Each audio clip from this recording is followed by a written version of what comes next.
সর্বদা মনে রাখবে, জীবনে যত কঠিন পরিস্থিতির মধ্যে দিয়ে যাবে তোমার ব্যক্তিত্ব ততই প্রখর হবে। প্রতিটি কর্মের আগে আমাদের কর্মের প্রতি সঠিক মনোভাব গড়ে তোলা আবশ্যক, তবে সেই কর্মকে আনন্দের সাথে সম্পূর্ণ করা সম্ভব। সঠিক উদ্দেশ্য নিয়ে সঠিক কাজ সম্পূর্ণ করাই হলো আমাদের জীবনের পরম সাফল্য।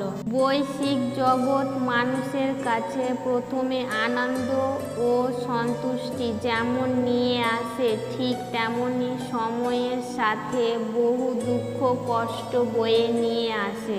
কারণ বৈশ্বিক সম্পত্তি পাওয়ার চেয়ে তা হারিয়ে ফেলার ভয় ও উদ্বেগ মানুষের মধ্যে বহু গুণ বেশি। বিবেক ও বুদ্ধি হলো মানুষের পরম সম্পদ, যা সঠিক সময় জীবনের সঠিক দিশা বেছে নিতে সাহায্য করে। প্রজ্বলিত অগ্নি যেমন জ্বালানি কাঠকে ছাইতে পরিণত করে, ঠিক একইভাবে আমাদের জ্ঞান আলো আমাদের মনের মধ্যে থাকা আত্ম অহংকারকে ছাইতে পরিণত। যে ব্যক্তির মন তার শত্রু এবং বন্ধুদের মধ্যে সম্পর্ক ভেদাভেদহীন, কেবলমাত্র তিনি পরম শান্তির অধিকারী। মানুষের মনের উপর পূর্ণ নিয়ন্ত্রণ থাকলে সেই স্থিতিতে মনকে বলা হয় আমাদের পরম বন্ধু। ঠিক এইভাবেই মনের উপর যদি নিয়ন্ত্রণ না থাকে, তবে সেই স্থিতিতে